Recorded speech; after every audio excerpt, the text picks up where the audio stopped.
News station में आपका स्वागत है। बड़े अफसोस की बात है कि ये साल हमसे जाते जाते भी बहुत सारी रोशनी छीन ले गया है। हमें रोशनी दिखाने वाले बहुत से दिए, मसाल, चांद इस साल बुझ गए। आज हमारे चहेते साहित्यकार शमसुर रहमान फारूकी भी नहीं रहे। इस पर बातचीत करने के लिए हमारे साथ हैं अजय तिवारी जी। आइए उन्हीं से बात करते हैं। सर, पहली प्रतिक्रिया क्या है आपकी? शमसुर रहमान फारूकी का जाना न सिर्फ उर्दू साहित्य के लिए बल्कि हिंदी समाज के लिए और भारतीय संस्कृति के लिए एक बहुत बड़ी क्षति है।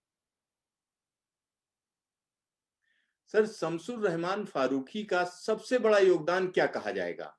उन्हें किस काम के लिए ज्यादा याद रखा जाएगा? देखिए, किसी भी बड़े रचनाकार की पहचान केवल एक काम से नहीं होती है और शमसुर रहमान फारूकी जैसे ऊबड़-खाबड़ व्यक्तित्व की पहचान उनकी एक किसी पक्ष से करना थोड़ा ज़्यादती होगी उनके साथ भी और बाकी साहित्य समाज के साथ भी। जहाँ तक मुझे लगता है कि कम से कम 3-4 बातें उनके बारे में हमें हमेशा ध्यान में रखनी चाहिए। एक तो ये कि जिन दिनों साहित्य में प्रगतिशील आंदोलन अपने उतार पर था, उन दिनों शमसुर रहमान फारूकी का साहित्यिक जीवन अपने उभार पर था। तो एक हिंदी समाज में एक अजब तरह का संक्रमण चल रहा था। प्रगतिशील साहित्य उतार पर और शमसुर रहमान फारूकी का अपना साहित्यिक जीवन उभार पर। तो इससे बहुत सारे अंतर्विरोध भी पैदा होते हैं, नज़रिए में, लेखन में, टोन में, कहने के अंदाज में, तो वो सब फारूकी साहब में दिखाई पड़ते थे। लेकिन एक चीज़ याद रखना चाहिए कि जब कभी अंतर्विरोध होते हैं, तो अंतर्विरोध किसी व्यक्तित्व को एक जगह पर रुकने नहीं देते। अंतर्विरोध तो विकास की कुंजी है। तो फारूकी साहब का विकास भी इस दृष्टि से बहुत महत्वपूर्ण है हमारे लिए। तो पहली बात तो ये है। जैसे उदाहरण के लिए शमसुर रहमान फारूकी मूलतः आधुनिकतावादी थे। हिंदी में जिस समय नई कविता प्रयोगवाद का दौर चल रहा था, तो ये प्रगतिशीलता के विरुद्ध आधुनिकतावाद का उभार था। तो फारूकी साहब का नजरिया भी प्रगतिशीलता के प्रति काफी अस्वीकार का नकारात्मक रवैया था, लेकिन मूलतः आधुनिकतावादी नजरिया था। तो उस मायने में वो रूढ़िवादी नहीं थे, आधुनिकतावादी थे। एक तो ये चीज है। लेकिन जीवन की परिस्थितियों ने उन्हें अपने परवर्ती दौर में लगभग प्रगतिशीलता के नजदीक लाकर खड़ा कर दिया और उन्होंने कभी अपने बदले हुए दृष्टिकोण को साफ शब्दों में कहा तो नहीं, लेकिन पिछले 18-20 साल का अगर उनका साहित्यिक कार्य भी देखें और उनके जीवन के प्रति उनके बदले हुए दृष्टिकोण को देखें, तो समझ में आता है कि वो एक थॉरो सेकुलर इंडियन की तरह, माने एक लौकिकवादी धर्मनिरपेक्ष भारतीय की तरह काम करते दिखाई पड़ते हैं। विशेष रूप से गुजरात में जो 2002 की सांप्रदायिक हिंसा थी, उसके बाद हर तरह की सांप्रदायिकता के प्रति उनका दृष्टिकोण काफी अ, अ, आक्रामक हो गया। जबकि उसके पहले खुद उन पर कुछ हद तक इस्लामी संस्कृतिवाद का जो जमाते इस्लाम के बहुत नजदीक पहुंच जाता है, उसका प्रभाव बहुत दिखाई पड़ता है। तो खुद शमसुर रहमान फारूकी का आधुनिकतावादी इस्लाम पंथी, लगभग इस्लाम पंथी आरंभ से चल के अंत में जो सांप्रदायिकता के विरुद्ध, हर तरह की सांप्रदायिकता के विरुद्ध एक धर्मनिरपेक्ष भारतीय का नजरिया विकसित होने तक विकास दिखाई पड़ता है। ये पहली बात उनके बारे में हमें ध्यान में रखना चाहिए। जिसका एक उदाहरण तो बहुत ही अपने अंतिम दिनों में, अभी 5-7 महीने पहले उन्होंने अपने भाई एनआर फारूकी के साथ मिलके एक लेख इंडियन एक्सप्रेस में लिखा था, जिसमें इलाहाबाद का नाम बदल के प्रयागराज किए जाने पर उन्होंने ऐतिहासिक तथ्यों के आधार पर कुछ निष्कर्ष दिए थे। और हम लोग तो खुद इलाहाबादपन को बचाए रखने के समर्थक रहे हैं। प्रयागराज नाम हमारे गले आज भी नहीं उतरता, क्योंकि प्रयागराज तो भारद्वाज आश्रम के पास इलाहाबाद का एक छोटा-सा मोहल्ला है, जो बहुत पुराना है। लेकिन इलाहाबाद खुद भी 500 साल पुराना है, 400 साल पुराना है। तो इस इलाहाबाद का नाम बदलना ऐतिहासिक दृष्टि से गलत था। तो उन्होंने इन सारे ऐतिहासिक तथ्यों के आधार पर इस पर एक लेख लिखा। तो वहाँ आप देखें कि इलाहाबाद की संस्कृति, इलाहाबाद का जो इलाहाबादपन है, उसको ध्यान में रखा उन्होंने, इतिहास को ध्यान में रखा उन्होंने। वहाँ कहीं वो इस्लाम नहीं आया, जिस इस्लाम को अपने पूरे उसके पहले के सारे साहित्यिक जीवन में उर्दू के साथ वो नफ़ी करके देखा करते थे। जबकि उर्दू के विकास का कोई संबंध इस्लाम से नहीं था। और भाषाओं का संबंध धर्म से नहीं होता, ये बात फारूकी साहब पहले शायद नहीं मानते थे, लेकिन बाद के दिनों में इस चीज़ में उनके परिवर्तन आया।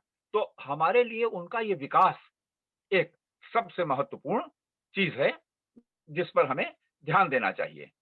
दूसरी बात ये देखने की है कि एक आधुनिकतावादी के रूप में फारूकी साहब अ, जो बद्ध संस्कार होते हैं, यानी जो संस्कारों की जड़ता होती है, उस पर प्रहार करने में कभी चूकते नहीं थे। आधुनिकतावाद के बाद वाले दौर में, उत्तरवर्ती दौर जिसको कहते हैं, उसमें हिंदी में आप देखें अकविता का दौर आया, जो साठोत्तरी दौर, अकविता का दौर। और अकविता के दौर में श्लील-अश्लील का प्रश्न नहीं रह गया, नैतिक-अनैतिक का प्रश्न नहीं रह गया। और हिंदी के बहुत सारे कवियों ने उस तरह की अभिव्यक्तियाँ की, जिसको सामान्य रुचि के लोग अशालीन कहेंगे, गाली-गलौज की भाषा है, यौन प्रतीकों का बहुत अधिक उपयोग है और व्यभिचार को नैतिकता बना दिया गया। तो उसके काफ़ी नज़दीक फारूकी साहब उस दौर में, कविता वाले दौर में हमें दिखाई पड़ते हैं।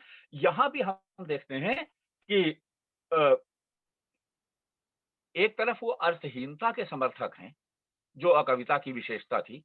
दूसरी तरफ वो संस्कारबद्ध रुचियों पर प्रहार करने में आगे हैं, एक आधुनिकतावादी की तरह। तो कभी भी जिन दिनों वो भाषा को इस्लाम से जोड़ा करते थे, उन दिनों भी इस्लाम के इस्लाम के भीतर जो जड़ता थी संस्कारों की, उस जड़ता पर प्रहार करने में अपने साहित्य में कभी चूकते नहीं थे। ये दूसरी बात उनके बारे में हमें गौर करना चाहिए। तीसरी बात जिसका ज़िक्र करना ज़रूरी है कि प्रगतिशीलता के विरुद्ध अगर वो लंबे समय तक रहे, तो उसके पीछे कुछ हद तक प्रगतिशीलों की भी ज़िम्मेदारी है। आप जानते हैं कि आज़ादी के बाद कम से कम 3 बार प्रगतिशील लेखक संघ ने अपनी नीतियाँ बदली। और नीतियाँ इसलिए बदली कि प्रगतिशील लेखक संघ के पीछे कम्युनिस्ट पार्टी थी, कम्युनिस्ट पार्टी की नीतियाँ बदली और कम्युनिस्ट पार्टी की नीतियाँ बदलने से लेखक संघ का नेतृत्व बदला और नए नेतृत्व के साथ नई नीतियाँ आई और लेखकों को उन नीतियों के अनुसार चलने का एक तरह से सीधे या परोक्ष रूप में दबाव होता था। तो फारूकी साहब पार्टी आदेश के खिलाफ थे और इस तरह की पार्टी लाइन बदल जाए तो लेखक को अपनी लाइन बदल लेनी चाहिए और उस तरह लिखना चाहिए, इस चीज़ को वो मानने के लिए तैयार नहीं थे।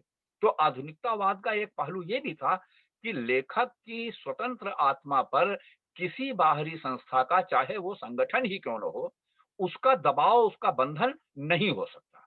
तो आधुनिकतावाद की एक सकारात्मक चीज़ फारूकी साहब के साथ शुरू से रही और ये जो लेखक की आत्मा की स्वतंत्रता थी, इसी ने उन्हें आगे चल के यहाँ पहुँचाया कि वो 2002 के बाद अ, बहुत परिवर्तित दृष्टिकोण लेकर हमारे सामने आते हैं। ये तीसरी चीज़ हमें उनके बारे में ध्यान रखना चाहिए। और अंतिम बात इसके बारे में मैं कहना चाहता हूँ कि वो शायर थे। अपनी शायरी में उन्होंने बहुत सी ऐसी बातें कही हैं जो समय के साथ जो साहित्यिक धाराएँ आई, उनके साथ जो परिवर्तन आए, वो सब उनमें दिखाई देते हैं। दूसरी तरफ उन्होंने बहुत सा गद्य लेखन किया और वो गद्य लेखन उनका चलता रहा। अंतिम समय में मैंने उनकी एक बहुत महत्वपूर्ण किताब आई, कई चाँद थे सरे आसमां। इस किताब में, ये किताब बहुत महत्वपूर्ण इस मायने में है कि दिल्ली के डिकेडेंट कल्चर को उन्होंने अ, दाग दहलवी के माध्यम, और दाग दहलवी को उन्होंने उसका एक सिंबल बनाया। तो दाग दहलवी को माने उस मायने में देखा जाए, परंपरागत अर्थ में तो नायक हैं उस उपन्यास के, लेकिन उनका नायकत्व परंपरागत नायकत्व नहीं है। दाग दहलवी का डिकेडेंस भी उस उपन्यास में है, और वो मानो उस पूरी संस्कृति के डिकेडेंस के प्रतीक हैं। तो एक इस तरह का एक जटिल संवेदना, जटिल विन्यास वाला उपन्यास उन्होंने लिखा, और डिकेडेंस के खिलाफ वो उनकी लड़ाई का एक महत्वपूर्ण उपकरण है। तो ये उनका योगदान बहुत बड़ा योगदान है। तो इस अर्थ में देखें कि आधुनिकतावाद से प्रगतिशीलता तक, एक थोड़ा इस्लाम परस्त से अ, धर्मनिरपेक्षता तक उनका विकास हुआ, और उसके साथ-साथ जो उन्होंने डिकेडेंस के खिलाफ संघर्ष किया, वो उनके आधुनिकतावाद की सबसे मूल्यवान देन है। और इसीलिए जो डिकेडेंस के खिलाफ है, वो अंततः स्वीकार करे या स्वीकार ना करे, उसकी मूल चेतना, उसका मूल योगदान प्रगतिशीलता के अनुकूल ही हो सकता है। तो इस दृष्टि से फारूकी साहब हमारे लिए मूल्यवान भी हैं और नए लेखकों के लिए शिक्षाप्रद भी हैं। सर, अगर हम उनकी पत्रिका सब खून के बारे में बात करें, तो उसके बारे में बताइए, और उसने किस तरह से उर्दू जगत में अपनी भूमिका निभाई? देखिए, उर्दू की मेरी पढ़ाई-लिखाई बहुत सीमित है। शब खून के बहुत थोड़े अंक मैंने देखे हैं, और शब खून काफ़ी विवादित पत्रिका रही है, और शब खून में उन्होंने काफ़ी समय तक वही नीतियाँ अपनाई, जिन नीतियों के विरुद्ध उनका बाद का जीवन हो गया। वो प्रो वेस्ट, माने आधुनिकतावादियों में जो पश्चिम के प्रति रुझान था, वो रुझान भी उनके अंदर है उस पत्रिका में। और उसके साथ आप देखेंगे बहुत सारे यूरोप में भी टीएस इलियट आधुनिकतावादी थे, और उनका परिवसान धर्मवाद में हुआ। यहाँ भी विजय देवनारायण शाही आधुनिकतावादी थे। वो अंत में सनातनता में पर्यवसान करते हैं, उनकी परिणति सनातनवाद में हुई। तो उस दौर में इस आधुनिकतावाद के साथ उनमें भाषा के माध्यम से थोड़ा इस्लाम परस्त रवैया दिखाई पड़ता है। तो शब खून की अ, एक ये भूमिका ऐसी है जो उनके पिछले दौर के नज़रिए को व्यक्त करती है। इससे ज़्यादा इसके बारे में मैं इसलिए नहीं कह सकता कि मैंने उसके बहुत ही थोड़े अंक देखे हैं, और अधिक मैंने उसके सारी फाइलें देख सका होता, तो या उसका मौका आपने दिया होता, तो मैं उसके बारे में अधिक विस्तार से कह सकता था। सर, अगर हम फारूकी साहब को कवि के रूप में देखना चाहें, तो हमारे जैसे जो गैर साहित्यकार लोग हैं, वो बहुत कम जानते हैं उनके बारे में। तो उनकी कविता के बारे में कुछ अगर आप प्रकाश डालें, तो बेहतर होगा। जैसे मैंने आपसे कहा ना कि उनकी कविता, बाद के दिनों में तो उन्होंने कविता कोई बहुत ज़्यादा लिखी नहीं, लेकिन अपने प्रारंभिक 2 चरणों में जो कविताएँ लिखी, पहले चरण में उन्होंने आधुनिकतावादी नज़रिए से कविताएँ लिखी, और दूसरे चरण में आधुनिकतावाद की जो परिणति कविता के रूप में हिंदी में दिखाई पड़ती है, उस तरह की ये परिणति मतलब उनकी उनकी उनकी कविता का विकास हुआ। उनमें उर्दू की जो परंपरागत प्रतीक योजना है, उर्दू शायरी की जो परंपरागत प्रतीक योजना है, उससे उन्होंने विद्रोह किया अपनी शायरी में, शुरू से।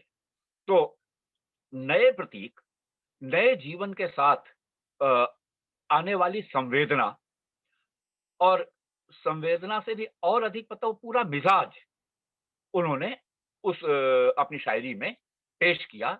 ये उनका बहुत बड़ा कॉन्ट्रिब्यूशन था।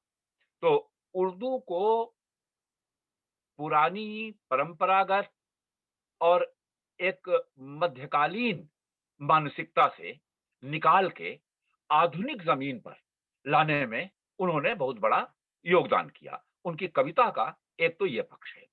दूसरा पक्ष ये है कि उन्होंने बाद के दौर में विद्रोह को उस हद तक पहुँचाया, अ अ, परंपरा से विद्रोह को, कि परंपरा को ही पूरी तरह अस्वीकार करने की सीमा तक चले गए। और उनके प्रतीक उस दौर में बहुत सारे प्रतीक, यानी जिसको आम भाषा में अश्लील कहते हैं, उस अश्लीलता के दायरे में पहुँच जाते हैं। तो वो विद्रोह का एक रूप था एक दौर में, और ये दौर नेहरू युग के समापन का दौर था। नेहरू युग के समापन के बाद राजनीति मोहभंग तो बाद में आया, हमेशा बौद्धिक जगत में आने वाले समय की आहटें पहले मिलती हैं। तो वो जो हलचलें थी, बौद्धिक जगत की हलचलें थी, वो हलचलें, वो मोहभंग का मिजाज उनके साहित्य में आया, तो ये दूसरा चरण है। तो परंपरा से विद्रोह के ये 2 चरण उनकी शायरी में हमें दिखाई पड़ते हैं। उसके बाद उनका कोई महत्वपूर्ण काम शायरी में नहीं है। उसके बाद उनका महत्वपूर्ण काम मुख्य रूप से गद्य लेखन में है। लेखों के माध्यम से उन्होंने ज़्यादा योगदान किया है, और कई चाँद थे सरे आसमां, इस उपन्यास के माध्यम से। ये उपन्यास एक अर्थ में क्लासिक उपन्यास है। तो जिसमें एक पूरे दौर का इतिहास और उसकी संवेदना का इतिहास एक चरित्र के माध्यम से समेटा गया है। चरित्र भी माध्यम ही है उसमें, हालाँकि चरित्र फ़ोर फ्रंट पे है, माने मुख्य भूमि पर है, लेकिन उसके माध्यम से वो पूरा इतिहास हमारे सामने सजीव होके आता है, और उसमें उनका रचना कौशल अपने अद्भुत रूप में दिखाई पड़ता है, और उनका ये रचना कौशल उनकी कविताओं से मुझे श्रेष्ठ लगता है। इस पर मतभेद हो सकता है। अजय जी, न्यूज स्टेशन से बातचीत के लिए आपका ढेर सारा धन्यवाद। फारूकी साहब के तमाम पहलुओं के बारे में आपने हमारे दर्शकों को जानकारी दी। तो शमसुर रहमान फारूकी साहब नहीं रहे हैं, उनको न्यूज स्टेशन की तरफ से श्रद्धांजलि। तो देखते रहिए न्यूज स्टेशन, फिर मिलेंगे दोबारा। धन्यवाद सिद्धार्थ जी।